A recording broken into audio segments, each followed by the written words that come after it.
Population about 6,000. The original Martin's Barbecue. And for those who like barbecue, Martin's is a win every time. Let's now meet the team from Tennessee. My name is William Satinoff, and my favorite food is crab legs. Hi, my name is Tanner Jackson, and my favorite team is Washington Nationals. My name is Kason Boer, and my favorite food is chicken wings. My name is William Dursey, and my favorite baseball player is Shohei Ohtani. My name is Ryan Pearson, and my favorite subject is math. My name is Hutch Weaver, and my favorite actor is Jim Carrey. My name is Ryan Newell, and my favorite emoji is a laughing emoji. My name is Mateo Braziz, and my favorite MLB team is the LA Dodgers. My name is Jack Rhodes, and my favorite food is mac and cheese. My name is Gabriel Shepler, and my favorite ice cream is cookies and cream. My name is Nolan Brown, and my favorite season is baseball season. My name is Drew Wagner, and my favorite team is the Boston Red Sox. My name is Rocco Stark, and my favorite band is AC/DC. Like Nolan Brown, favorite season's baseball season. Is there any other season? That is the season. I'm with you, Nolan.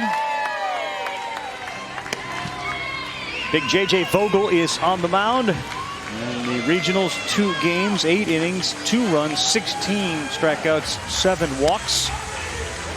I love the childhood dream because he's still a child, but the childhood dream was to compete at Williamsport. So that probably started around 4. Here he is, 12, 8 years, and we've accomplished it. That's sweet. Cross that one off, buddy. That way you start adding more. The big left-hander will start today. You saw the numbers, 16 punch-outs in 8 innings in the regional. We'll start with Kason Boer as we look in from center field. J.J. Vogel will throw the first pitch at Lomedy to the left fielder. Strike 1. Good start.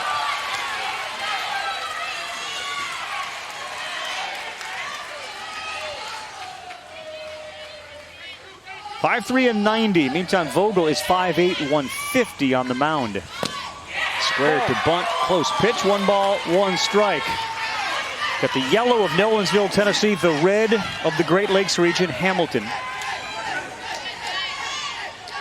Outfield and center is fairly shallow. That's Crew Brown. Gavin Saylor is in right, fairly shallow, squaring to bunt again.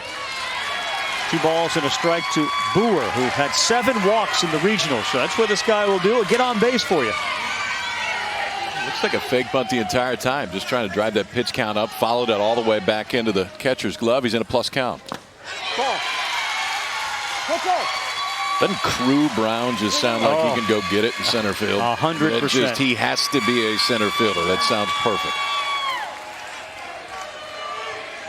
Tell you the other thing about Crew Brown, he carries a crew with him. He's got 5 brothers. He's one of 6 brothers. Ball. That's high. There's a walk. And Boer is aboard.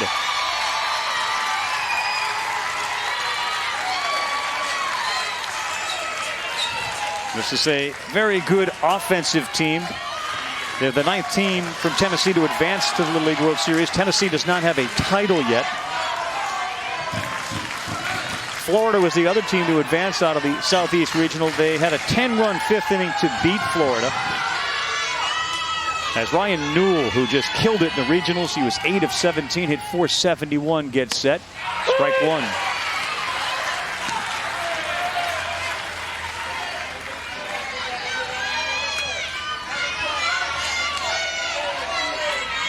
Foudy's got the microphone fired up. She's ready. On the next one to Newell. That's high. 2 balls, 1 ball, 1 strike, and a pretty healthy lead by our guy Kason Boer down there at first. Of course, you can't lead until the ball cross home plate.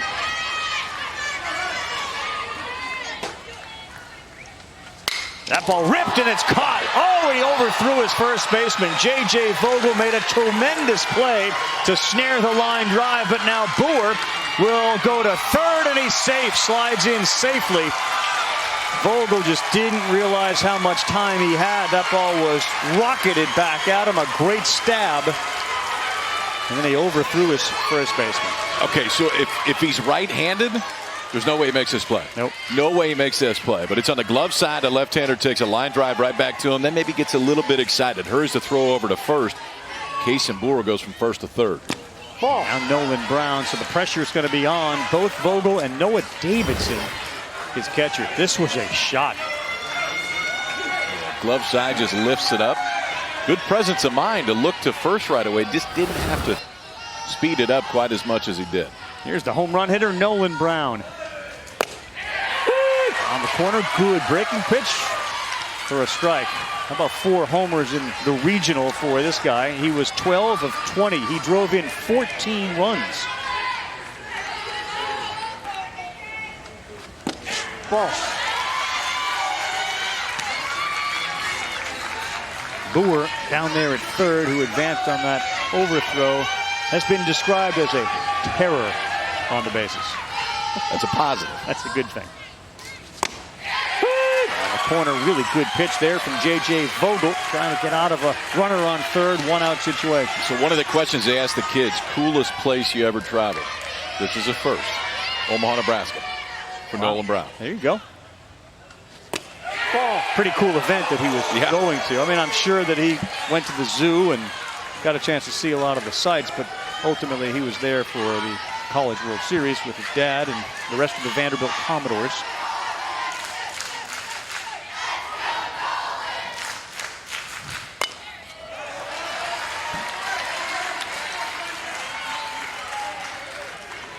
Here's your buddy. This team has been away for about a week, and the teams leave the regionals and come right to Williamsport. 3-2. Ball. That's ball 4. Couple of walks here in the first, and Tennessee has them at the corners. What the patience so far? Really all the way around. I mean, Case and Brewer with a leadoff walk. Nolan Brown right there. Waited, fouled off a pretty good one. Just took one right off, just off the plate right there.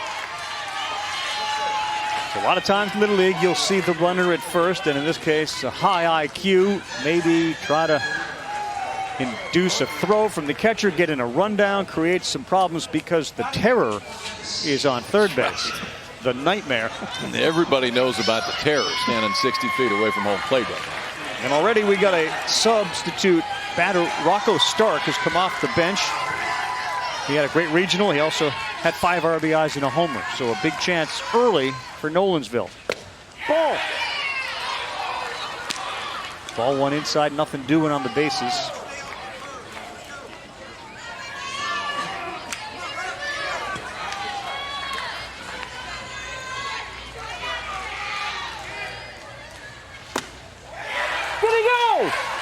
Check swing, check to first, did not go, so Stark is ahead 2-0. 5'4", 145 is number 25.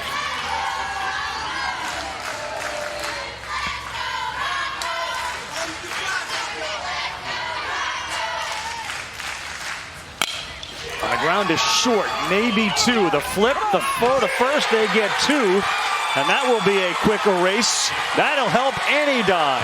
Cooper Clay. Gabe Maggard. They turn it. We stay zeros. With his program, of course, a tremendous hero and player with the Big Red Machine. Let's meet the kids who are going to hit this week. My name is Chase Smoke. My favorite food is bacon. My name is Gage Maggard, and my favorite actor is Kevin Hart. My name is Cooper Clay, and my favorite team is the Reds. My name is Brady Bauman, and my favorite dessert is black raspberry chip ice cream. Hi, my name is Cooper Brown, and my favorite baseball player is Joe Morgan. My name is Levi Smith, and my favorite baseball player is Ronald Acuna Jr. My name is Caleb Pardon, and my favorite actor is John Cena. My name is Gavin Saylor, and my favorite team is the Los Angeles Dodgers. My name is Maddox Jones, and my favorite dessert is strawberry cheesecake. My name is Tyler Donges, and my favorite baseball player is Jack Leiter. My name is Noah Davidson, and my favorite food is chicken quesadillas. My name is Chance Rutherford, and my favorite baseball player is Anthony Rizzo.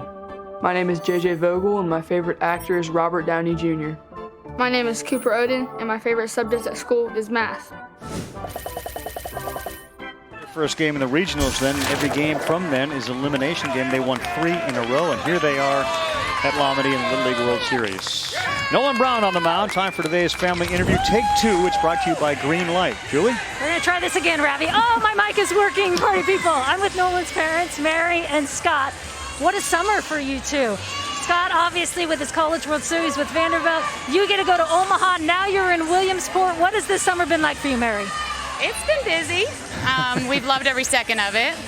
just every weekend and every week is baseball. Yeah, it's fine though. This is probably a lot more exciting than Omaha, unfortunately for me to say that. This is just seeing those boys out there and everybody, the families, we're all just so much closer and together, and you really cheer for all of them because they're such hard workers, so it's okay. We love it. Scott, you were actually playing in your College World Series final when Tennessee, when Nolan's team was playing as well. Were you able to watch them at all while this was going on? Yeah, myself and Coach Bax were able to watch it on our phones. Just kind of waiting to see what happened. Like, look, two little kids jumping up and down inside the DoubleTree watching it, so we're excited. What advice did you give to Nolan today on the mound? The same advice I've given him just about every time he plays the game. You just want to be a good teammate and just enjoy it and have fun. He has a passion for it and he loves it, and that's what I'm most excited about. All right, enjoy it. Mary, you're going to be okay. You're going to be okay. Enjoy it. So out to the mound was one of the coaches for Tennessee, who was here in 2018 for the South Nashville team.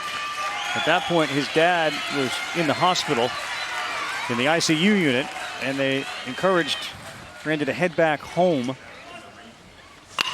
That ball is hit to short, fielded by Pearson. Nice play by Ryan Pearson, and there's one down. Let me just finish that story about what we just saw there with Randy going out to the mound. He was encouraged to go back to the ICU, and his dad, after he spoke to him, said, "Nope, I don't want you to come here, don't you dare, but if you ever go back, bring me with you." And that meeting on the mound was actually Randy spreading some of the ashes of his dad, Jim, right here at Lamity Stadium on the mound. We have one down on a hard shot to short. Whoa, whoa, whoa. We got a little shift going on here, huh? A little Nolansville defensive shift. In the years that we've done this, do you remember a shift? No. I don't either. So we got William Satinoff, the second baseman, now on the shortstop side. Brian Pearson, who made a big-time play to start this thing off, playing basically his normal shortstop position. Vogel, this one on the ground, shortstop Pearson. High throw, but there are two down. It's a good start for Nolan Brown. The idea, of course, with a pitch count is to have them hit it at your guys. The first one was a heck of a play by Pearson. Yeah, I think you're just fine with him hitting it at that guy, at Ryan Pearson out at shortstop, man. He went backhand to his knees on the first play of the ball game, then stood up, threw a seed across the diamond. Nothing to it for the one they call a scientist. Maddox Jones, the number 3 hole hitter. Nice sidearm delivery by Nolan Brown. He gets strike number 1.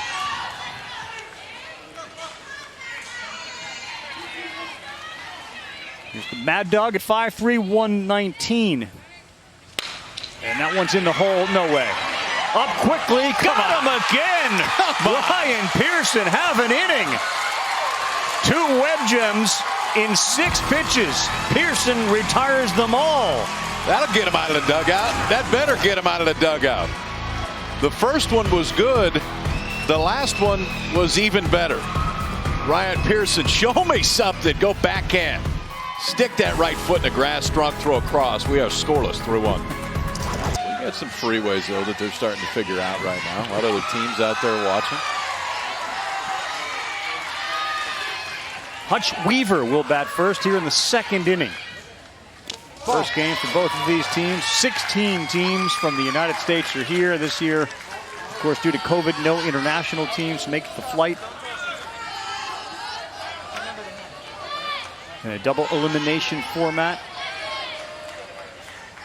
Winning the first game is always a huge component of trying to win the whole thing. Louisiana, though, in 19 lost their first game and just kept winning and winning. That's a good swing from Hutch, but he fouls it back. The Chicken Man at 5 foot, 88 pounds. Eats chicken before every game. Doesn't matter what type. We're just going to bury some chicken. So wings, cutlets. Bring it. Speed is in there for a strike. Reading it before every game, you got to mix it up a little bit too. You can't just stay with one. No. But I agree with the poultry. I like the diet. The protein going. Who was my guy whose favorite food was bacon? Right off the bat, first intro, favorite play. Got a little up cam going here too, KP.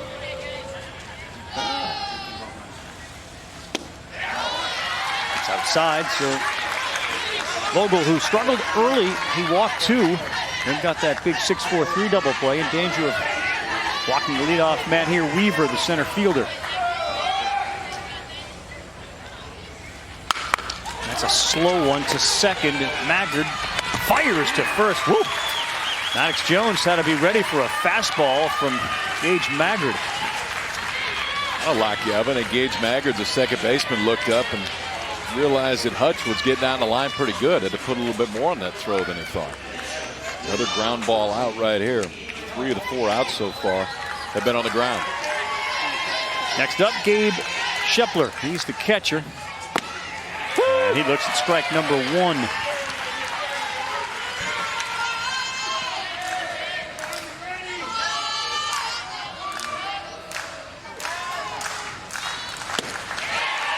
Vogel looks a little better there with that fastball riding away.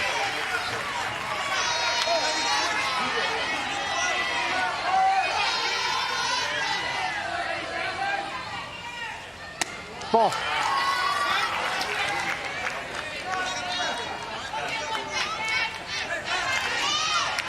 Get here, you're going to have a baseball card. I mean, that's part of the deal. Fastball by him, and 2 down here in the second. Gabe Shepler strikes out for a strikeout for J.J. Vogel. But I know, there's not a ton of people in the stands, and it's just still a huge environment for these kids. And J.J. Vogel went out in the first, maybe a little bit nervous, and you wouldn't understand it being in this spot. Now he goes out in the second, he's pumping strikes. First strikeout right there is a fastball, but he gets past Gabe Shepler. Left-handed hitting William Drucey's 12 years old, 5'2", 95. Try to hold up, couldn't.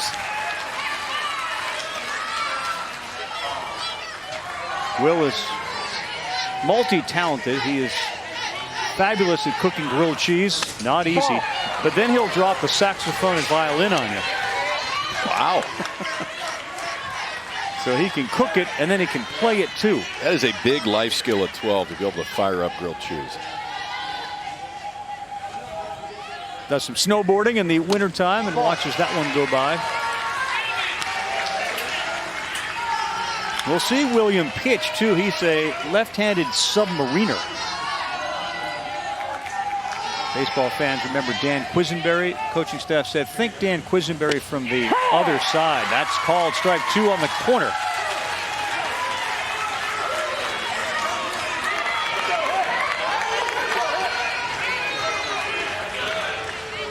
Here comes Vogel's next one. That's high.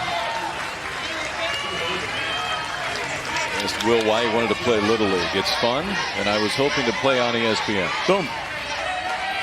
Cross it off, Willie. What's left? Got him. Jammed him up inside. Picks up 2 punch-outs. We're underway at Lombardy. The 2021 World Series bathed in sunshine right now. Of Michigan. It's cool for that Taylor, Michigan, too, because there's plenty of Little League history in Taylor, Michigan. That's where the Big League World Series is on a yearly basis. Did that there one time. How is that relative to the Little League World Series? Similar feel, good vibe? I've never done that. Nothing like this. No. It's just nothing like this. No, it's great. It's great, but this place sets the standard. We'll start bottom 2 with Brown again on the mound at his first pitch. A little high. We'll start with Cooper Clay, and then Brad Bowman and Gage Maggard set to. Hit for the Great Lakes region, the West Side Little League out of Hamilton. Clay is the shortstop. And that one is ripped to right, going over to the line. Easy play. Boy, he made that look easy. William Drucey. I want to know who put the defensive scouting report together today, because we went full shift early. Shortstop's been in a perfect position. Right now, our right fielder's in a perfect position. William Drucey, off the bat, it looked like that may be extra innings, but extra bases was definitely going to fall. Instead, he erased it out in right field. Here comes BB right back up here, looking for our first foul ball. Mom Emily, Dad Brian, 4'11", 91, a 12-year-old. Like most, when you watch the movie Sandlot, his favorite character is Smalls. Killing me Smalls, but he loves Smalls because he loves baseball. Ball.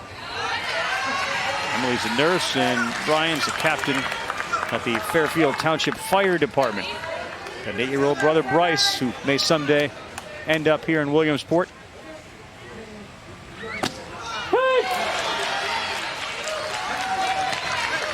Now, did Vanderbilt shift a lot? Like, I don't recall shifting too much. Not a ton. No.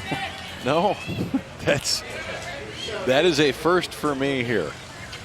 Bauman on the ground. It's been a vacuum so far, and Pearson is now 4 for 4 on ground ball opportunities. The mad scientist over there is tremendous. There's a feeling on the mound when the ball is hit to certain guys, you just exhale the minute that it's hit. That's the feeling that I can guarantee you Nolan Brown gets when he sees this. When a shortstop goes over, how about that, too? Just plays it right on the glove side, momentum over to first. He has made it look easy so far. Gage Maggard is the second baseman. Brown hasn't given up a hit yet. That's on the corner, strike number 1. So the outfield playing fairly shallow. We did the West Regional, and we saw the right fielder in that game. His name was Navarro from California. Field a ball. Jack, because that's what it was, Julie. How do you call Skunk? Yeah. Just wanted to give him some confidence, and clearly Master it works. motivator, Dr. Foudy right there. That was outstanding. Yep. Our guy, too, is at the plate now, Ryan Pearson, and he pops this one way up in the air. And off the top of the screen. Pearson, by the way, does a lot of things in amateur radio. I know what amateur radio is. You big in amateur radio? Not big in amateur radio, yeah. So you get this community of people from around the world. They build their own radios, you know, where they modify old ones, broken ones. They alter this is where you get the scientist part. He alters the frequency, the mode, the overall reach. This one to second, and Gage Maggard is under it. And then you end up communicating with all these folks. So RP's just eclectic. He's everywhere, and he's a heck of a shortstop. Plays chess, builds his own radios. I'm buying stock in that one. Exactly. 0-0, just starting the third.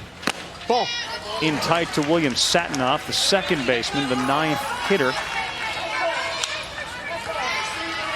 Tennessee comes with 4 substitutes. And Ohio has 5. He's squaring a bunt. That's a good pitch in there for a strike.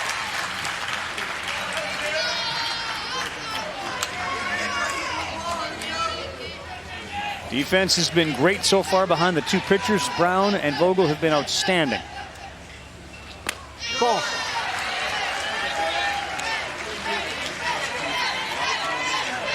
Two and one. Yeah, the microphone there picking up the umpire saying 2 and 1. The umpires all volunteers. Ball. And back again, given some of the COVID circumstances. These are a crew that has been at the Little League World Series before, so rare but fortunate to have guys with experience out there. I like that. Yeah. That's a good pitch, called strike 2.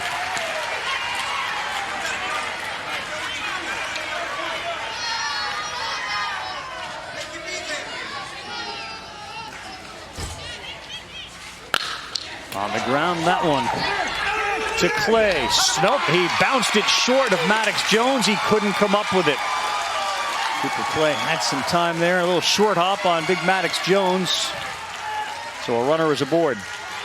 Tell you what, I know the throw was a little bit low right there, but I like the mechanics and the way the play was made. Cooper Clay, the shortstop, had his feet moving to first base. We're in the right spot. Feet moving to first base, just short hopped it over. Didn't quite get it there, but you like the approach that he took. Now Casey Boer, and that one nearly got away. Good job by Noah Davidson behind the plate to catch it. Boer is the leadoff hitter, so the error brings the number 9 hitter to first base, 1 down in a 0-0 game. Foul. Bunts it foul. Catch all the excitement from the Little League Baseball and Softball World Series tournaments. The first ever virtual fan zone experience. Visit littleleague.org/fanzone. Softball World Series phenomenal. Oklahoma. Congratulations. Fairly decisive win in the championship series and game. See, they know how to play that game down in Oklahoma. Boy. Women's College World Series champs. Little League World Series champs. Well, this is an example of a community that, of course, that one's fouled off. And you see that around the country. If you're in a college town and your college team, whether it's the SEC or the ACC, Big 12, you know, big-time programs, that's what these kids grew up watching. Yeah. And this is Tennessee's a great example of that with Vanderbilt, and Oklahoma certainly an example of it. Little liner, it's going to drop, play to first for the out, and a chance there for Gage Maggard to pick it and go to second, but wisely he says, I'll just go to first, I'll get the sheer up, that'll be 2 down. I like it. Can see the out right in front of him, can see the base runner coming out first base, has enough time to get that throw over there. Ideally, you'd like to get the lead guy. You just want to make sure you get one, and he did right there. Second time up for Ryan Newell. Now he smashed the ball right back up the middle to J.J. Vogel, the pitcher, who caught it on a line and then just overthrew first. But Newell hit it really hard. It was inside. Pretty good velocity there from J.J. Vogel.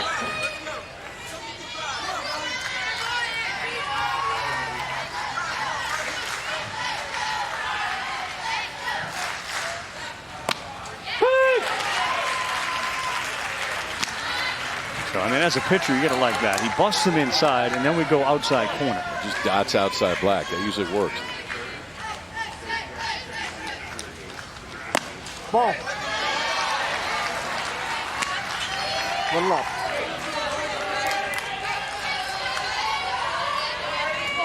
Nolensville makes it to Williamsport after going to their first Southeast Regional.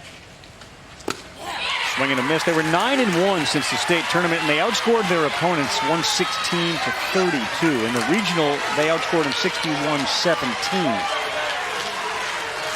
3 times Tennessee's been in the U.S. title game, and they're 1-2 there. On the corner, he punches him out. J.J. Vogel have a seat. Tennessee's had some runners on, but Vogel's been able to get out of it. We go corner piece here. And we are 2.5 in. Bottom 3 coming up. Zeros are on the board at the Little League World Series. Son out there, Nolan Brown, who's been crazy good. He's a strike thrower. I mean, he's like his dad, that's for sure. His dad was a good pitcher in college himself, and certainly a pitching coach. But this young man's been around our field for a long period of time, since he's 4 years old, so he gets it naturally. How long have you known him? Since then, since Brownie took the position back in 2012, I think it was the winter of 2012, and he brought Nolan with him. And so he was like 1 or 2 years old back then, right? Well, I guess it was 3. Yeah, he was young. But he had a ball in his hand. What's this been like for you? I mean, to kind of follow him all the way through. I've talked to Brownie a few times during it, but you've got to see him on TV. I know you've seen him play plenty, but what's it been like just watching him get to this point? Well, you get to see it from afar. I mean, when we were doing our thing in Omaha, Nolan wasn't able to be part of it. Yeah. And Brownie did such a good job of kind of releasing the experience to him and allowing him to have his own situation. And Nolan was disappointed, but at the same time, he had his own team. But this has been great. It's always enjoyable to watch these guys. I think last time, 2012, was Goodlettsville, and Maggie and I came out. And now watching Nolan be part of it, not ever thinking that could be the case, it's good. He's so representative of baseball and baseball inside the state, and representative of Mary and Scott. Here's Crew Brown, and that's a good pitch. That's in there for a strike. You know, we talked about it, so Oklahoma wins the Little League World Series. The women's softball team at Oklahoma wins. What's the connection between college program, softball, baseball, Vanderbilt, and a team like this, or Goodlettsville, etc., to get these kids to be motivated to play? Well, I think any time that you have any type of success in a city like we've been fortunate to have, it's at the foundational level, it has a ripple effect. And I think kids start to come to the ball games, and they start to look at players, no matter who they are, rocker, lighter, kids we've had in the past, and they want to become something like that. And our kids are very knowing of that at Vanderbilt, and certainly with these kids, it gives them something to shoot for when they see older kids that experience a lot of joy playing the game. Now, they get new unis when they show up here, but the unis that I saw last week were fairly similar to some that I've seen you wear a few times. Did you have a hand in that? I mean, it looked like they were rolling out. I thought Kumar was going to come running out from somewhere to start, because that's what they were. Every time he was out there, those were the unis. Yeah, I didn't have anything to do with that, and I don't think Nolan did either. But that was good to see. It was good to see those black pinstripes and kind of the Vanderbilt hat too. This ball is to left field, and the center fielder will take charge. That's caught by Hutch Weaver. I mean, that was like 30 seconds, so you'll hang out, right, for the bottom half? Yeah, I'd love to. Thank you. All right. Corbs will hang with us. We'll be back. 0-0 midway through this one. Questionnaires, and Nolan Brown was asked, all right, so famous relative or friend? Yeah. Kind of a whole bunch. Tim Corbin, Walker Buehler, Dansby Swanson, Sonny Gray, Kyle Wright, Mike Yastrzemski, Kumar Rocker, and Jack Leiter. He could have went on and on. What's that like for you to know that somebody like that or other kids in your area do look up to you and this program? That's got to be very satisfying. Yeah, yeah, it sure is. I mean, and I know that, and the kids know that more than anything, because they remember when they were this age and the impression that people that are 18, 19, 20 years old and almost like these large-like figures that are playing a game that they love. But no one has been part of that. He's been privy to it, and it's great for a kid like him to share the same space as his dad on a daily basis, and I think that's probably why he has such a calmness about him when he plays and he's performed well. Yeah. So, I mean, we know, obviously, Brownie on the pitch and who taught him to hit? Did you teach him how to hit? Did Bax teach him how to hit? Because that's a really good swing. Yeah, no, I didn't teach him how to hit. But I've spent some time with him before. Yeah. Not recently, but we've spent some time together, and we talk about hitting on a lot of occasions. Well, here he comes for the second time. He walked his first time up. Again, for a guy that belted 4 homers in the regional, the outfield still playing fairly shallow. And that's a strike number 1 from Vogel. So you're a baseball loving guy. You have been your whole life. We got a team from New Hampshire here, so we're looking forward to seeing those guys.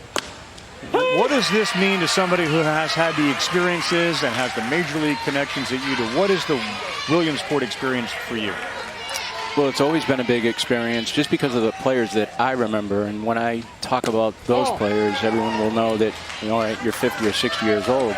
But, when Cody Webster got on that mound from Kirkland, Washington, and Lloyd McClendon back in 1971, from the Gary, Indiana teams. I mean, those things were big for me, too. And, I have to say that, for me, too, that was probably an inspiration. That probably drove my energies in the game of baseball a great deal, too. So being here, this backdrop, the 2 state flags, the monument in center field, I mean, everything that's very pure in baseball is sitting right here. Ball. That's a little high, and you're right. And I know, it was weird. I walked out for the first time this morning, and there was a bit of a sadness. You just went through an odd college baseball season. You end up in Omaha. The place is packed. There's a big swing and a miss. Good pitch by Vogel, so Brown's retired. But a lot of those sentimental feelings come back when you go to those 2 places. Kyle and I are so lucky. We go to Omaha every year, and we come here every year. Like, we win the game. But to see these images and things, and Casey at the bat, you hold on to those. Almost like Fenway Park or Wrigley Field. Yeah, and, these small town venues, you're looking at Cooperstown as the Hall of Fame. You're looking at Williamsport, a Little League.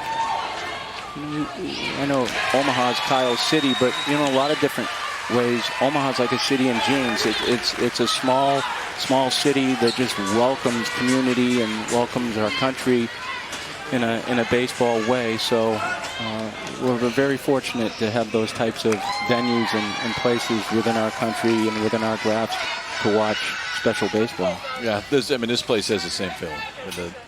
Everything stops in town, and obviously it means so much to the town. I think they realize it even more this year, I know, that Omaha did. Corbs, what do we got going back on campus now? You got kids back? Yeah. Didn't they just leave? Oh, yeah. Now they're back. Yeah. Coach, it's up to you. You want to hang for My investigative journalism, Leanne, I found out that Chance calls you a bad luck charm. What is this all about? I missed 1 game, and he hits his first out-of-the-park home run. 1 game. And since you've been back? He does well when I'm here, but he still says I'm bad luck. Just his thing. So I asked him before the game. I said, "Do you tell your mom this?" He goes, "I tell her every day." I said, "Did you allow her to come to Williamsport?" How was that discussion? Yeah, he said it was okay if I came, but he said he did admit that he was going to say I was bad luck. It was just one game, an 8 a.m. game for another team, and I just was like, I'm going to sleep in this morning. It was kind of cloudy and rainy, and I'm like, yeah, don't think I'm going to make it this one. Oh, Leanne, we're going to have to, Wes, are we going to have to kick her out of here after that one? Yeah, I think we are. Leanne, stay with this. Moms are allowed to sleep in. You're not a bad luck charm. Ravi? No, you're right, Julie. And at some point, Chance will recognize how fortunate he is to have Leanne here as his support. Tim Corbin rejoins us here. I'm just curious, you've seen so many great players and experiences. So what impresses you about what you see here beyond the beauty of it and the history? What impresses you about the players? Well, first off is defense. I think anytime you see defense at the Little League level, it shines. And in Tennessee's case, Pearson, the shortstop, made 3 great plays, 2 backhand plays, and then the way they positioned the right fielder with the right-handed hitter to catch that fly ball, I think that was a little unique too. So well-coached team. Yeah, we were talking about it. I think it's the first shift, full shift, that Rav and I have ever seen in Little League, and it looks like we're going to see it again right here. Kind of taking it back to your position at Vanderbilt and college baseball in general. What's your take on that? Obviously, it's starting to happen more. There's more talk about potentially banning it at the major league side. The way that the game is played right now, what's your take on General State?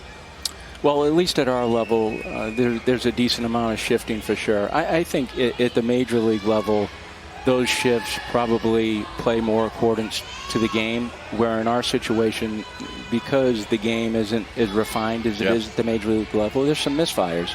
And so sometimes you can overplay, and when you overplay, you have a tendency to lose balls. And it's deflating for a pitcher, because you make a good pitch and you don't have coverage in a certain position, then it certainly can hurt. But there's another side to it too, because when a ball is struck well and you get a shortstop sitting in that the 6 hole, then it can take it away. And in this case right here with Tennessee, you got Nolan being left-handed, a lot of right-handed hitters, so probably makes a lot of sense. Did you ever coach Little League? No, I didn't. Coached junior varsity baseball in high school, but that was it. That was the closest. But my Little League days, I think any coach can speak to it. You know exactly what team you played for, the colors, everything. Yeah. So who was your team? My team, Market Basket, and it was named after a supermarket. Absolutely. Yeah, wool uniforms too that weighed more than I did. Yes, I think I was Stride Right shoes. That's my Stride Right Stride Right shoes. Yeah. We were Brumco Magnetics. We got then Host Coffee the next year. Host Coffee with the brown unis. It was a good mix. Yeah, that's right. Color coordinated. That's right. So, Coach, here's the challenge of the Little League. Of course, there's a minimum mandatory play. So Nolan is pitching so well, they have 5 substitutes.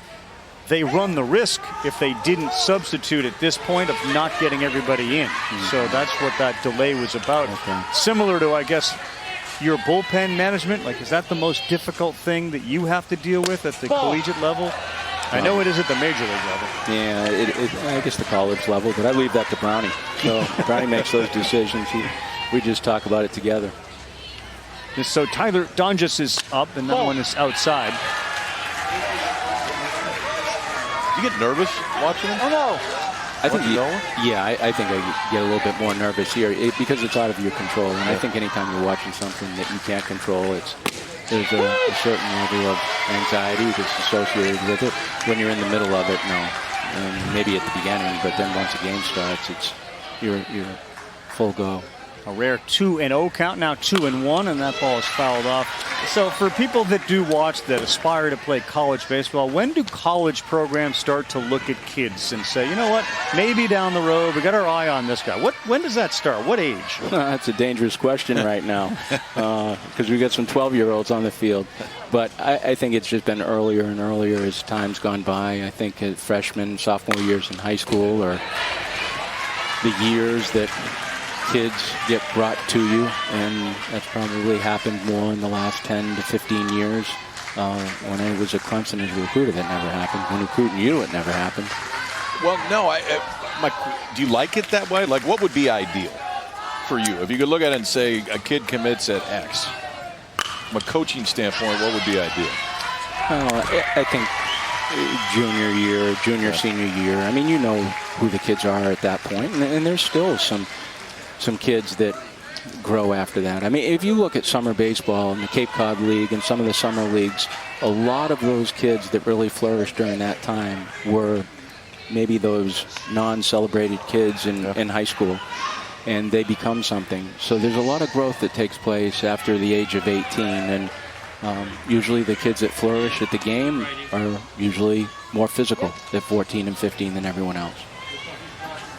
We saw you at the draft. You had a pretty good draft night, or at least the program did. You must be incredibly proud of what they're doing. And rather than even focus on Leiter and Rockford, since they haven't quite. How about Dansby Swanson this year? What? Yeah, you talk about consistency. He's playing well. Oh my gosh. Yeah, and playing every game and almost every inning. I mean, I like that fact that he's been very durable and he stayed in the game, and durability is important. Chase Moak, that ball is laced to center, but right at the center fielder, Hutch Weaver. Corbs, thanks so much. Yeah, thanks, Enjoy Gabby. the rest of it. Thanks, Great Gabby. to spend Yeah, time with you. appreciate it, Kyle. Thank you. Tim Corbin. Thanks, guys. We're back. Really well pitched. We look at our field at a glance. Honolulu 1-0. They ended up beating Connecticut by a score of 9-1. They gave up the first run. It was a home run on the second pitch of the game, and after that, all Hawaii. So there are 16 United States teams here, and they have worked on being separated from each other, certainly spending time outside. None of that indoor activity that we have had in years past is going to go on. Jack Rhodes will pinch hit. First time up, he squares to bunt. It's been a thing for Nolensville. The square to bunt, pull back, see if you can get Vogel to throw a little wild. He has thrown 61 pitches. Nolan Brown on the other side has only thrown 38. And that may be a big factor in this game. We're in the fifth. You got a total of 85. That guy is Mr. Efficiency, Brown, so far. He is not allowed a hit.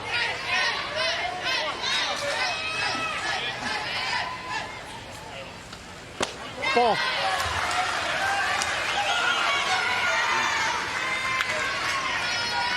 First time we've seen a team from Ohio at the Little League World Series since 2010. This Westside Little League, its third appearance, and the shortstop's going to call it, comes right back to him, and that's Cooper Clay who's under it. And just like that, 1 out. You know, you look for crooked numbers offensively. I'm not seeing many crooked ones. There's a lot of round ones. That's all we've got right now. A lot of round ones. The totals on the board are correct, and we're in the fifth inning. This has been as well pitched a game as you could ask for on both sides.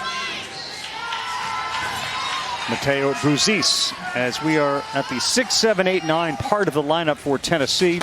Ball. And that one hit him. And he thinks so. And the home plate umpire is like, no. Nope. Come on back. Yeah. You've got to talk to the umpires around the diamond. Let's see. Well,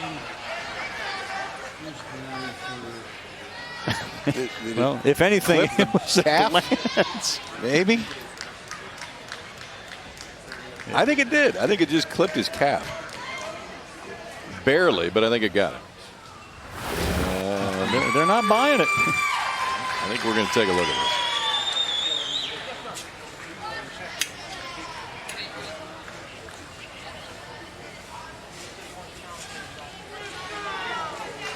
this. A lot of times you'll see the ball radically change direction.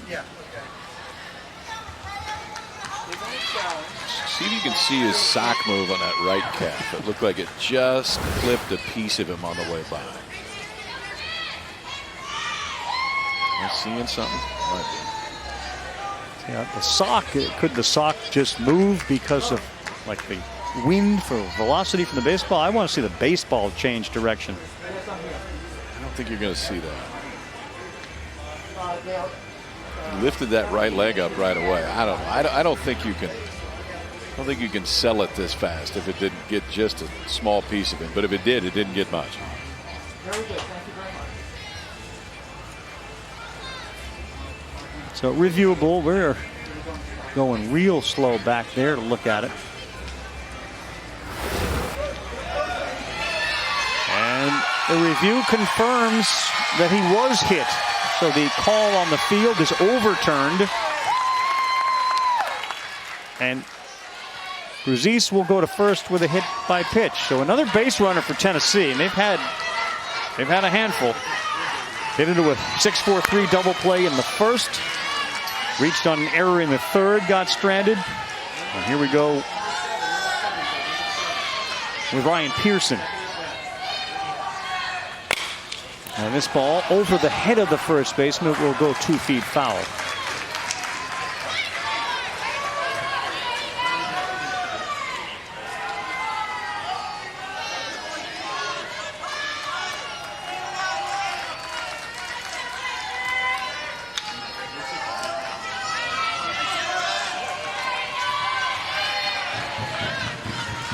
It's a big, big game.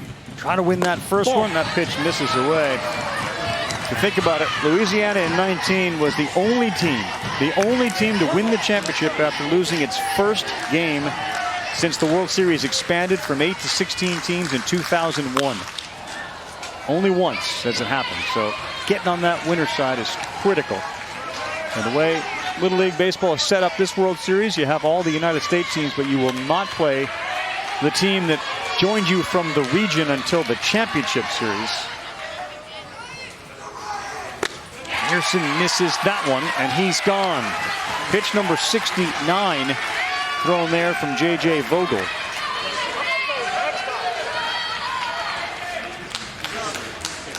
Fifth strikeout. First NFL preseason game. Andy Reid and the Chiefs will take on Cliff Kingsbury's Cardinals. That's 8 Eastern, ESPN Deportes in the app.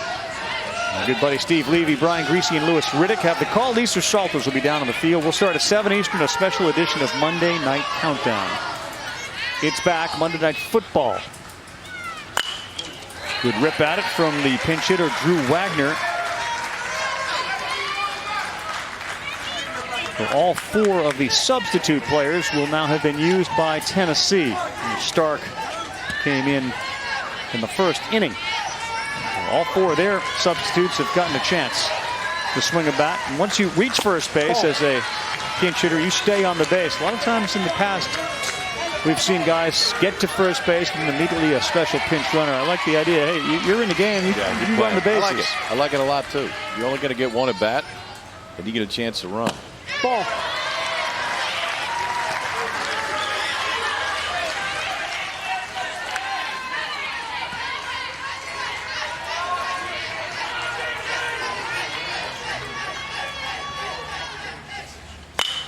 Wagner pops this up. Shallow center, no one sees it. And finally the center fielder, Crew Brown, out of nowhere, charged in to make the play. Told you could go get it.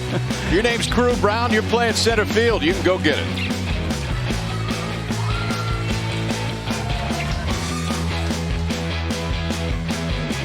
The Little League World Series on ESPN is presented by T-Mobile, the leader in 5G. Now, it's a day that made Kyle Peterson very proud, of course, because the pitchers have dominated. Nolan Brown hasn't given up a hit yet, and we are heading to the bottom of the 5th inning. Not sure the other team has a hit yet either. There have been a couple of errors, but we are back-to-back no-nos. J.J. Vogel, Nolan Brown. A lot of pop-ups early on, a lot of ground balls.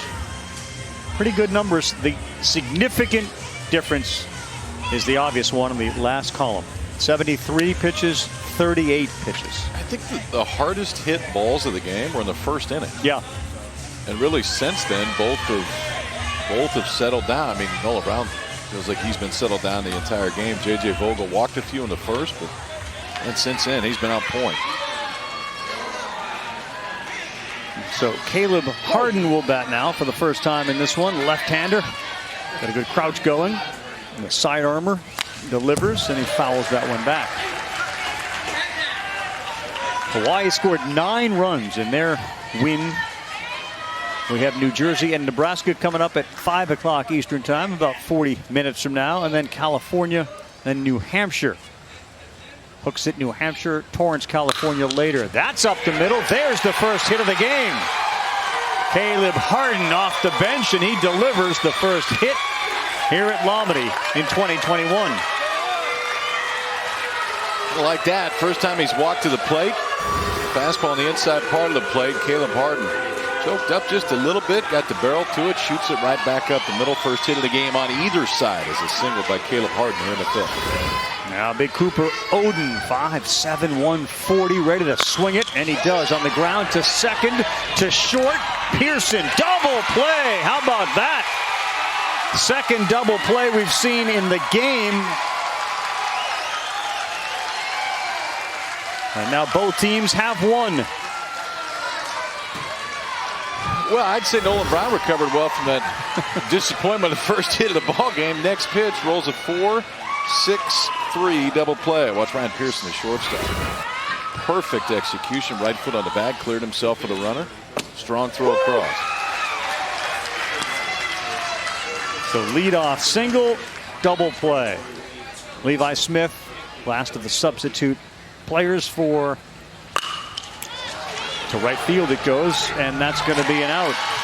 For the Great Lakes region, nothing across. Brown and Vogel, zeros on the board through 5 all over.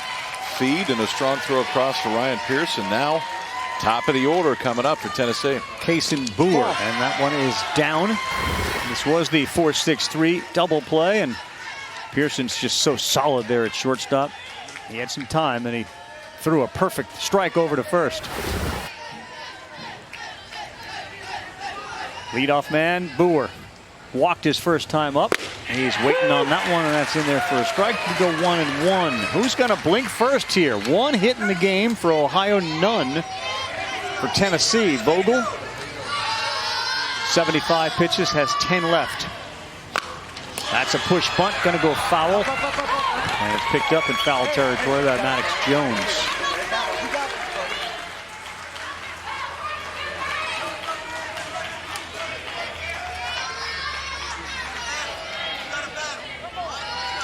Tennessee team came out of a regional in which they scored a ton of runs, over 100 runs.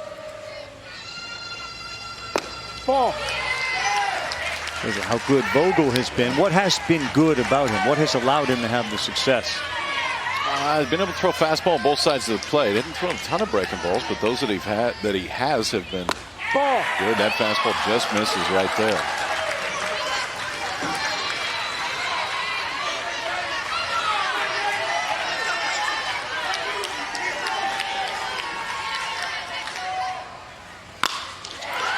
Center field, Crew Brown, easy play, one down. That's my son, Noah. And that? We call that the Greenlight effect. Greenlight's the debit card for kids, with an app that teaches them how to earn and manage money. Now, Noah's saving more than he's spending. Join more than 3 million parents and kids at greenlightcard.com. Here's Ryan Newell. And really, the next couple of hitters, if Vogel can get through them before he reaches 85, be a massive success. Big swing from Newell, the first baseman, who lined out and then struck out.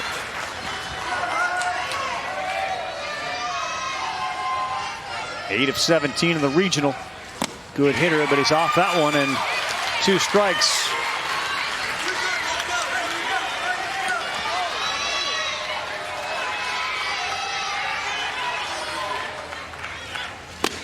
He's gone. That was efficient. And at 82 pitches now, he's got 2 down in the 6th. Good approach right there. Gets in the plus count, elevates the fastball.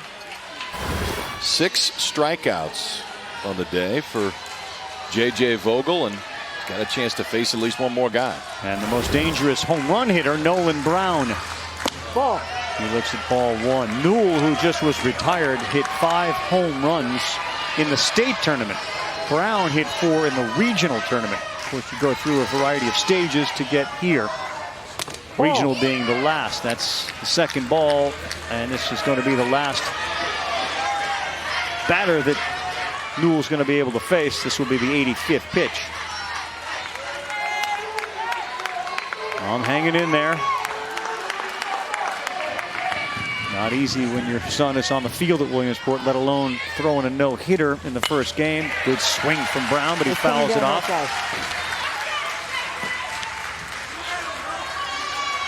So, of course, now that we're back in Williamsport and Little League is front and center, you have the pitching eligibility. 66 plus requires 4 days rest. The maximum you can throw is 85. That ball is laced up the middle, and not a surprise, Nolan Brown gets the first hit of the game for Tennessee. So he's aboard. And that will be the end of Vogel on the mound, and he was great. You know, after an elevated pitch count in the first inning when J.J. Vogel was out there, I don't think he thought he'd be out there in the 6th. Pitched all the way to this point. The left-hander was great all day. Right? Hey, great game. All right. The League World Series, J.J. Vogel has moved off the mound, and he will stay in the game. Let's give it up for J.J. He was outstanding. He finally gave up a hit in the last batter he faced. He struck out 6, walked only 2, and after, as you said, the first inning in which he gave up a walk and was aided by a double play, he was in total control. He had 2 walks in the first inning, got out of it with the double play, but really after that was efficient. Pitch count was low until that walk. The base runners that had reached her on the air. He had hit one. The single out to center, the solo hit of the game off the bat of Nolan Brown. Now gives way to the big right-hander Cooper Oden. First pitch is off, and once again Rocco Stark comes to the plate in a big spot. Great name. They love the name Rocco Stark. He's got all sorts of power in that bat of his, and he's got a runner at first in a 0-0 game. Waits on that, and he took a big swing at it.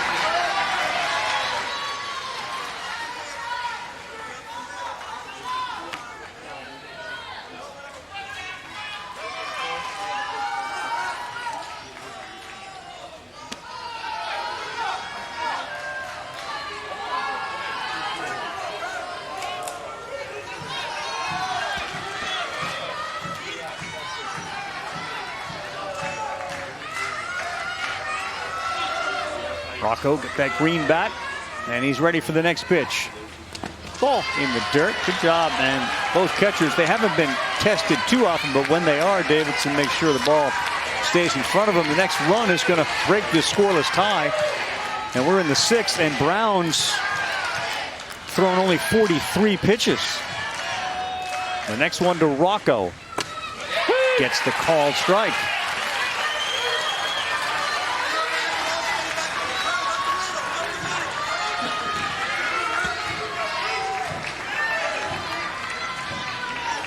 Rocco's dad, Zach, was drafted by the Marlins in '93. His mom was a basketball player.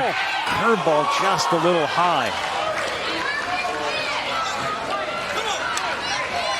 It's a big pitch here at the Little League World Series. 6th inning, runner on first.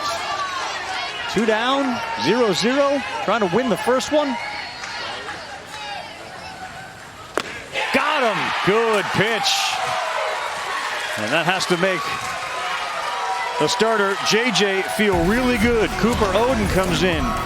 Punch City. What do you say we go to the bottom of the 6th, 0-0.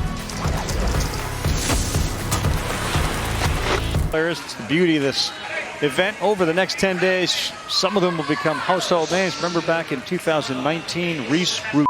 They have like 18 hits, set a record. Little League World Series presented by T-Mobile. Of course, you can find Little League on Facebook, Twitter, Instagram, the official handles at Little League. Follow the action, join the conversation, hashtag LLWS. So it's a little crazy, but Nolan Brown is averaging less than 3 pitches per batter because he throws strikes. 11 of the 15 have seen 3 or fewer pitches. That's how you throw 45 into the 6th inning. That is an unreal number. He's got 40 pitches left if he needs them. And that's been the best one. As he throws that little sidearm, almost was a slider, curveball. Yeah, what is it? Spins one in there. Curveball, slider, call it whatever you want. But he's shown the ability to throw it for a strike about whenever he wants to. Noah Davidson, that's up the middle. Pearson got another one. Ryan Pearson this time to his left, and the scientist is putting on a clinic today. He is smooth. We saw him go backhand a few times in the first inning. Now this one, when it gets past you on the mound, immediately you're thinking single. Now when that cat's playing short. Gloves it up the middle. Smooth transition, and it's another out. To this point, Nolan Brown has faced the minimum. He's got 6 assists. Crew Brown fouls that straight back. Crew Brown made a nice play in center field earlier in this game, prevented a hit as he charged out of deep center field. Nobody else was going to go get a ball. He did. That ball is popped up, shallow left. In comes the left fielder, and just like that, Kason Boer makes the second out. 2 pitches there to Crew Brown. We're back on pace. Yeah, I was going to say, we're back to less than 3 per hitter. So the Crouton, Crew Brown out. And Gavin Saylor, who hits in the 9 spot. Ball.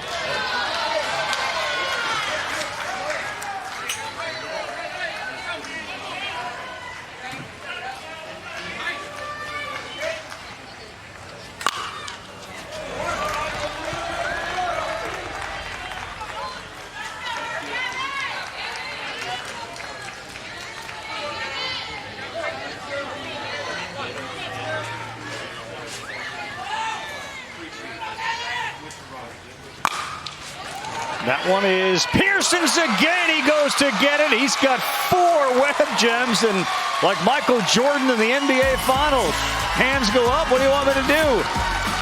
He has been the best defensive player on the field so far today. Have a Little League World Series RP smooth. Just what I do. Get it up the middle, and he's going to make some kind of play. 2 beauties in the 6th. We go to extras, and we are scoreless, and Nolan Brown has thrown 52 pitches through 6 innings. Pearson, the shortstop for Tennessee today.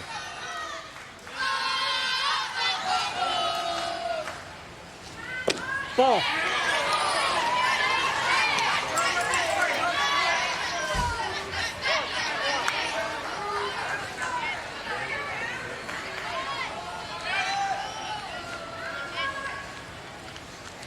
Ball. He likes that breaking pitch. That one just misses.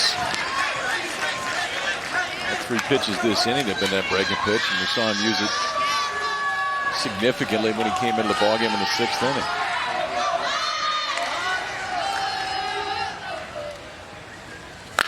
Pins that one right to the second baseman. Gabe Magrid's been real solid over there, and there's 1 down.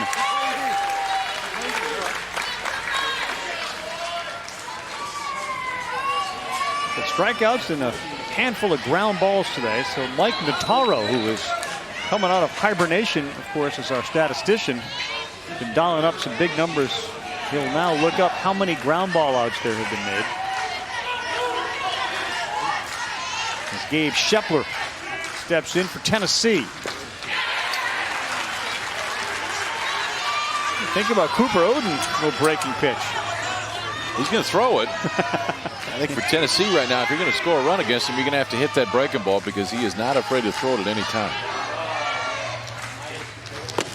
There you go. Mix in a little cheese on the outside corner, and he's ahead 0-2.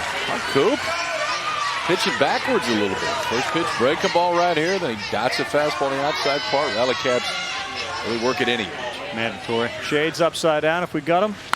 And that one is hit to right. Coming in quickly was J.J. Vogel. Boy, is he athletic out there. He attacked the baseball in right. How about Vogel? You pitch 5 2/3, you give up 1 hit, you punch out a half a dozen, you go to right field, and you immediately look like you could play at the next level. Yeah, that first step was really, really good. Yep. Recognized the fly ball and was on a dead sprint. 2 or 3 steps, ended up in a perfect spot. 2 down, William Drucey. He rolls one foul down the first baseline. Great vantage point here at Lamade Stadium for Kyle and me. We get a chance to look right out on the field with the hill in the backdrop, the big American flags. Little League Hall of Fame Museum up there. That's a little high. That's what we're looking at, and we are spoiled, and we know it.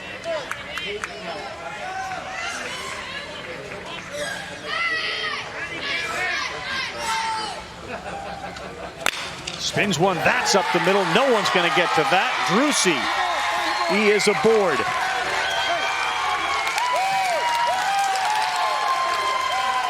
Second hit of the game for Tennessee.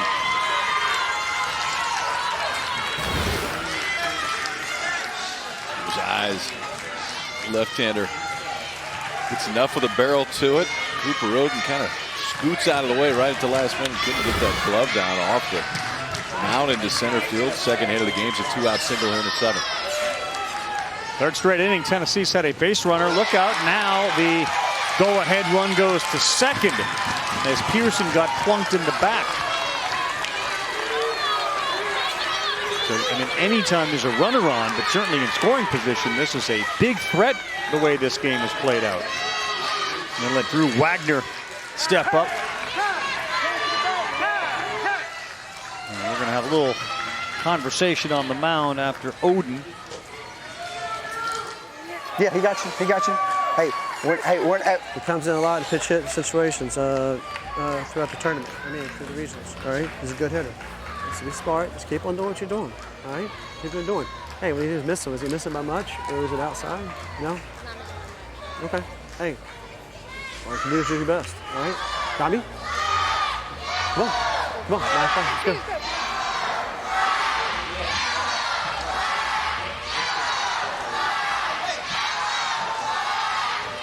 Now, Drew Wagner, who had himself a terrific state tournament. Aside from having great success there, he went 5 for 5 with 2 homers and a double. He also got a chance to celebrate his 12th birthday. That's a total win. Yes, that works.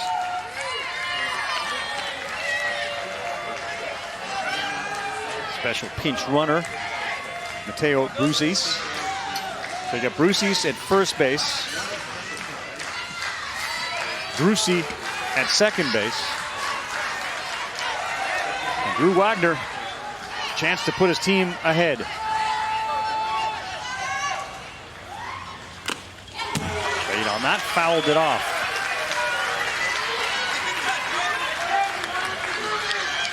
Pitcher, outfielder. The Nolensville Little League team. First time they've made it to Williamsport.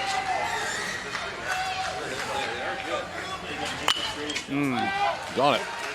Good swing there. Coach has described this Nolensville Little League team as the best they've ever had. It's the most complete team, not necessarily a team that will mash the baseball, but we've seen the pitching, the defense, and now looking for a timely hit. On the corner, Wagner punched out. Oden once again gets the bat. Give me a little vibe of Nebraska with regards to the Little League team. How about it, Hastings? Are we all in on that? Oh, yeah. So you had Hastings, Nebraska, about a 2-hour drive from Omaha. Okay. You like the golf course, huh? Oh, I'm sure. Block went down to Hastings. You like that. Second Nebraska team to qualify.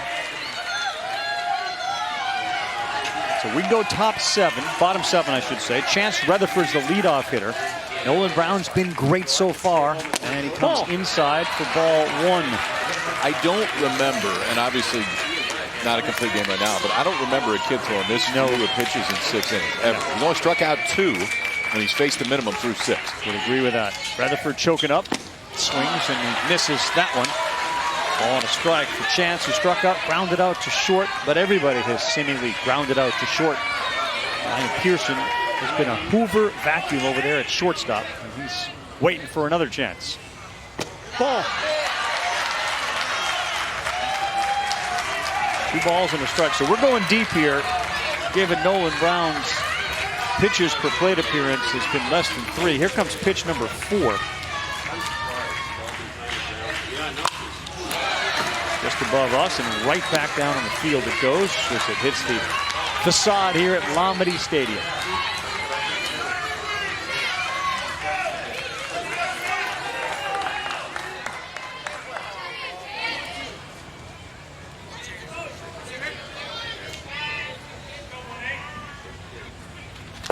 Got him, and again, Brown works around a leadoff man with a punch out. He's just lived with this one today.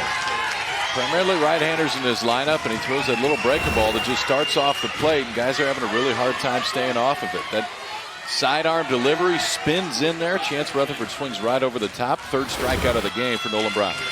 Here we go now with that shift again. So William Satinoff, the second baseman, moves to the right side of second. You got three guys on that side. For J.J. Vogel, the big right-handed pitcher.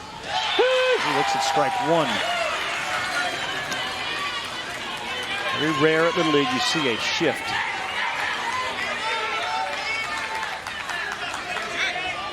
He did ground out to short his first time up.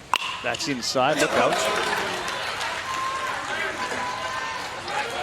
He didn't get a chance his second plate appearance because the way Brown was so efficient, they had to start to get their substitute hitters in. So Vogel is only batting for the second time today.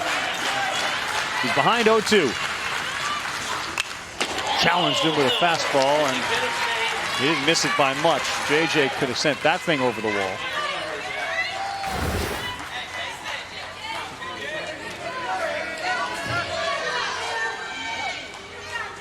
Good look at it. Right back at you, and right back at it. 0-2, and that's a foul ball.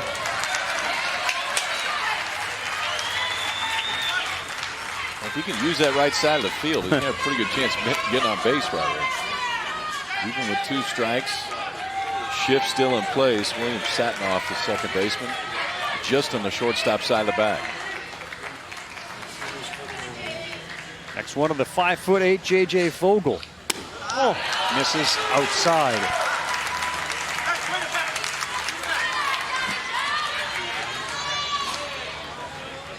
I mentioned George Foster at the top. Of course, part of the Big Red Machine is a family. Freddie plays golf with JJ's dad, Joe.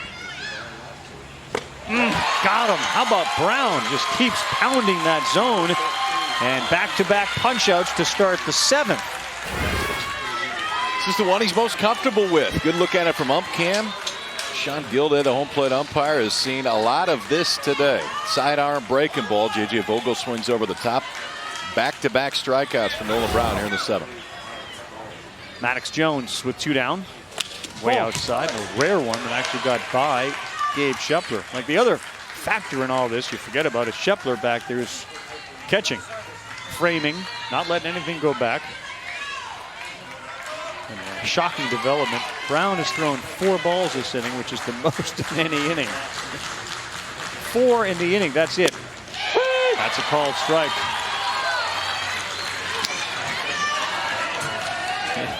It is refreshing to see as many strikes as we're seeing today. Just get it and go, and pounding the strike zone. Not nibbling or just throwing strikes.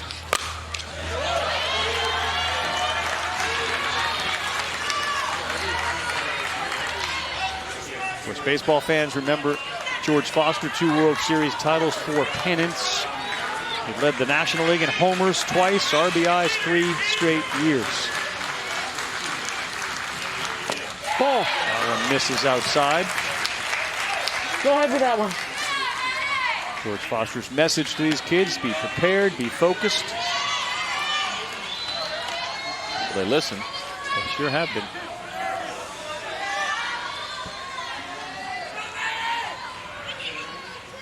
Two balls, 2 strikes. Maddox Jones, extra innings. Spoils another one.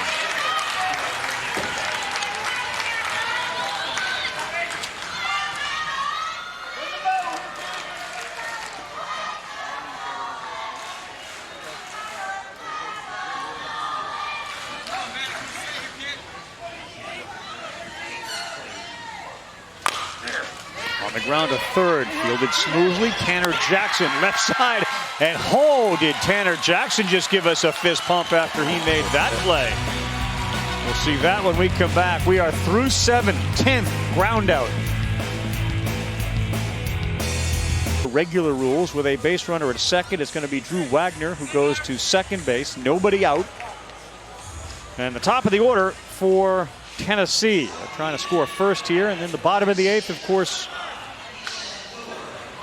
Hamilton will have a runner at second to start. Close.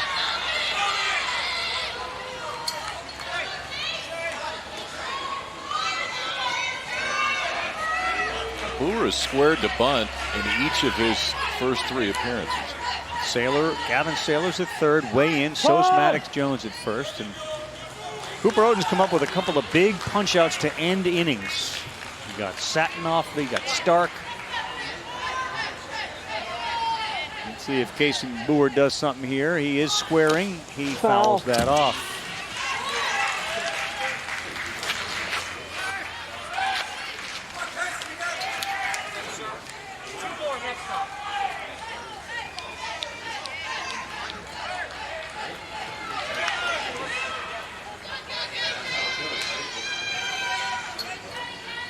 Couple of pitchers now warming up for both teams. Caleb Harden has gone down into the Great Lakes bullpen, and we got action now in the Southeast bullpen as well. As good as Nolan Brown has been, he sits there at 69 pitches now. 8th inning again. Wagner is at second base to start the inning. Boer will square, and he fouls that off. Unable to get that bunt down. Tough pitch there to bunt. Yeah.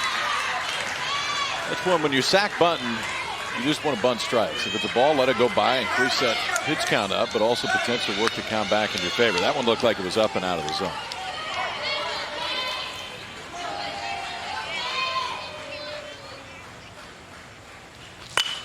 He gets the job done by grounding to first base. Similar to a bunt, he moves the runner to third. And that's a good job by Kason Boer. Different ways to get the job done, but give him credit. Getting an 0-2 count in the back of your mind, you're thinking, man, I just had 2 chances to get it down, but fights it off, gets a ground ball to the right side, enough to advance the base runner, Drew Wagner, over to third. Fastball on in his hands, too. It wasn't an easy pitch to get to, but does his job. Now 2 shots for the middle of this lineup, score a run. Ryan Newell. Bender, strike 1. And now Noah Davidson recognizes. And there's a base runner down there at third.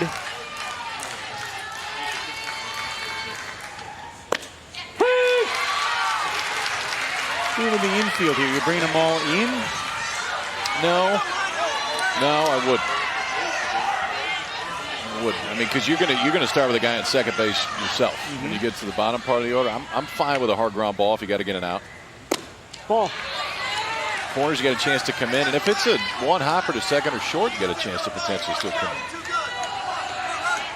in. Nolan Brown has allowed only 1 hit. Big chance here for Tennessee. Runner at third, 1 down, 8th inning.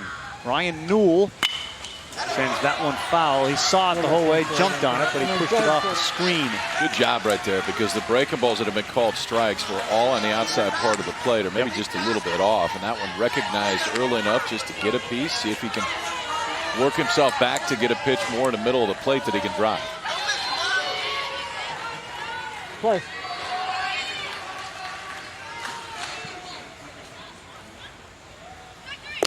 Way outside. Nice catch by Noah Davidson. You saw that graphic about Newell and some of his other interests, including jiu-jitsu. He has been a competitor at the Pan Am Games. Finished 3rd and 4th in 18 and 19. So a big-time competitor. Looks at that one go high, 3 and 2. Better watch what we say to Ryan. Yeah.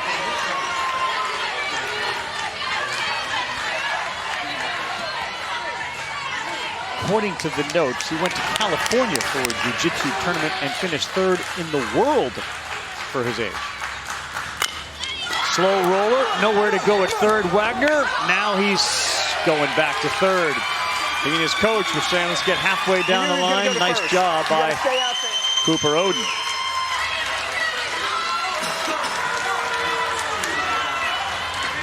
This feels like their best chance with Nolan Brown, who is their star offensively. Let's see if they pitch to him. Wouldn't shock me if they put him on first base.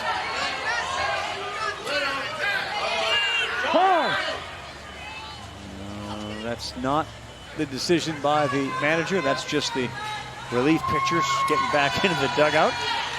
Nolan Brown did walk, and he also had a single his last time up. Go-ahead run at third base of a 0-0 game. Boy, that Bender's tough one, man. It doesn't break till late, and when it does, it comes right in over the corner.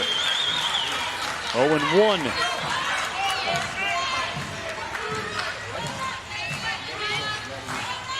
Nolan Brown has given up just one hit on the mound. He's been outstanding. Got a chance to help his own cause there as he fouls it off his foot. You couldn't have a better situation, right? If you're Tennessee, couldn't have one. You got your guy at the plate. He's got a chance to give Tennessee their first lead of the game. He still has 16 pitches left to try to finish this one out if he does. Behind 0-2. Odin's been great in this situation. Went for the fastball that missed outside. Not a bad pitch, though. Very difficult to hit if you were going to offer at it. And with 2 strikes, you got to protect a little bit. Set up outside again. Brown on the ground. Tough hop at second. Still time. Fires to first.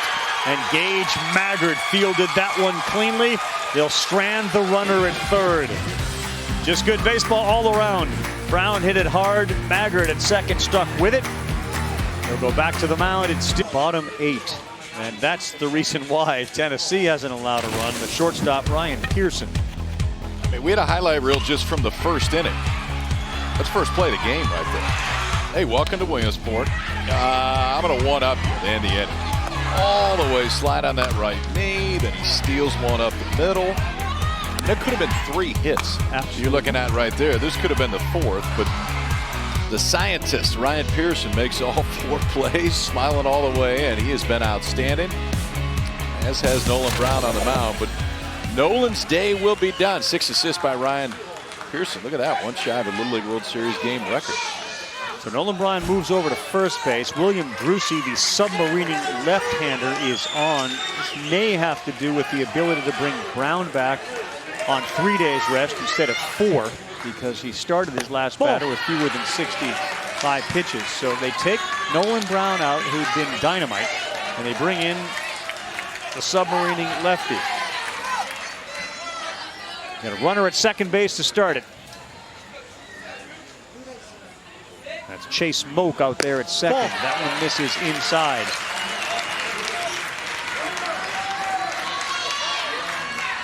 Cooper Clay, Brady Bauman, Gage Maggard. 4, 5, and 6 for Hamilton, Ohio. They get a run, they win.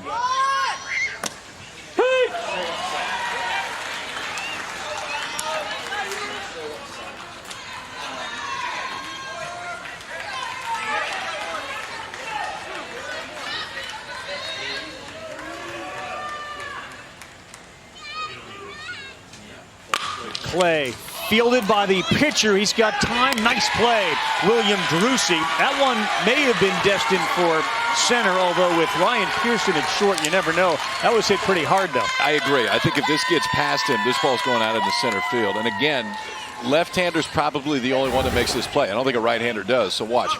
On release, Pearson, the shortstop, was pinched into the 6-hole. I don't think there's any way that he could get to that one. Didn't matter. William Drucey, the sidewinding left-hander, knocks it down, throws over to first. Well, Drucey with a good play there, and Brown had a couple on the mound as well.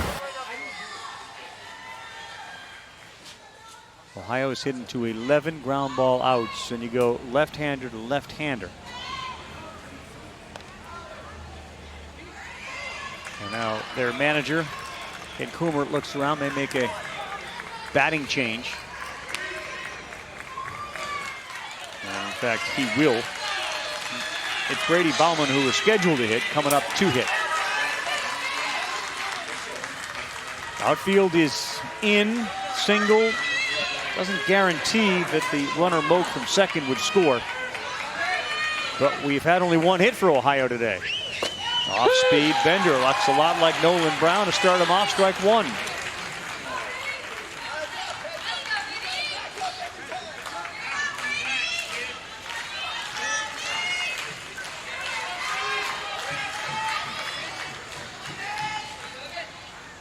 Ball too far outside. Nobody behind the runner at second base. Not a bad idea by Moak to get a big lead out there.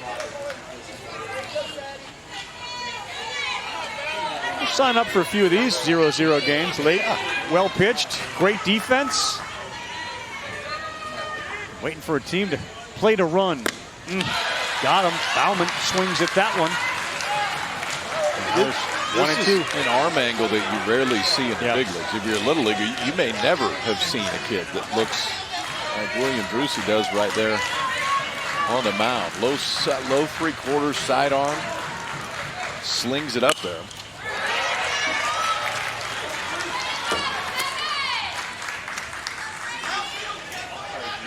A valuable lesson in all this, of course, especially at this level, throw strikes. And we have seen what appears to be about 75 to 80% of the pitches thrown strikes. Off speed, off the glove. That's going to allow Moak to go to third. No play at all. Tough play as Tanner Jackson cut in front of Ryan Pearson. And now there are runners at first and third.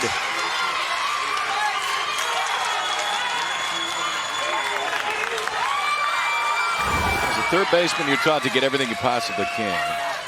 Tanner Jackson, third baseman, goes. And in this case, maybe want to let that one go. You've got Ryan Pearson right behind. You don't know exactly where it is. That's a hard thing for a third baseman. You don't know, well, if I don't get this, it's a shortstop back behind him.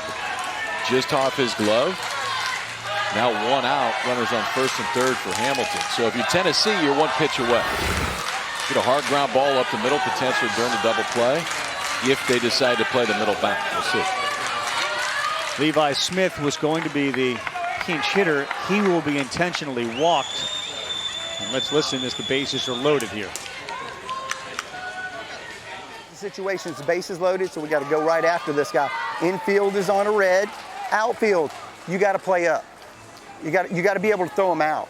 So if it's hit over your head, you can't go here and throw them out. You got to be in a position to where you can throw them out.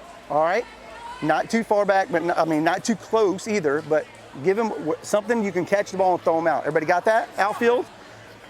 Those strikes, go right after this guy. All right, we're going to get out of this. All right, get the ground ball. You're going home. Get the out. Make sure you touch the plate. Okay. All right, here we go. You got it, Drew C. Let's go, baby. Now, all very good reminders to the kids who, again, first time on this field with these television cameras. 8th inning, 0-0. Just kind of set them straight, let them know where they should be going and what they should be doing. Well, and I love the discussion with the outfield, too. Yep. Sometimes the outfield is forgotten in this position. If the ball's over your head, the game's over. If you catch it too deep, the guy's going to score from third. Get to a spot where you can throw him out at home on a fly ball. Everybody in first pitch. Strike one to Noah Davidson. Good job by the second baseman. Satinoff, he went in and just stood behind the pitcher, Drucey, in case the throw back from the catcher got by him. It's almost like there are 9 infielders. Gets the call. Big strike. 0-2 with the bases loaded. If Hamilton, Ohio scores, the game ends. Chase Moak is the winning run down there at third base. He started the extra innings at second. On the ground, underneath the first baseman's glove, and that will allow the winning run to score. Hamilton, Ohio, as Noah Davidson makes contact. And our final score in 8 innings, Hamilton, Ohio 1, Nolensville, Tennessee 0.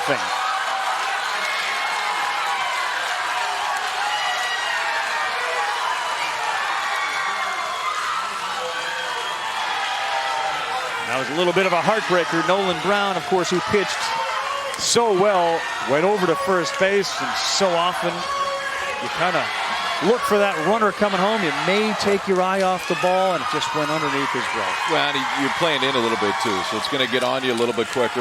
Ball was hit hard. Ball was hit very hard, and I'll tell you this, number 16, you got absolutely nothing to hang your head about after the day that he just had. Went 7 scoreless and faced the minimum. Hard hit ball off the bat of Noah Davidson right there. Even if he gloves it, there's no guarantee he can get the guy at home plate. Hamilton scores one, and one was enough today. The solo run in the 8th inning, and the kids from Ohio win the opener. So Tennessee ends up on the losing end of a game in which Nolan Brown was fantastic. So was the opposing pitcher, who was equally great. J.J. Vogel kept his team in it the entire time. For Kyle Peterson, I'm Carl Ravitch, Julie Foudy as well. We'll see you in 2 hours back here at Lomini. Our final score 1-0, but now it's Nebraska.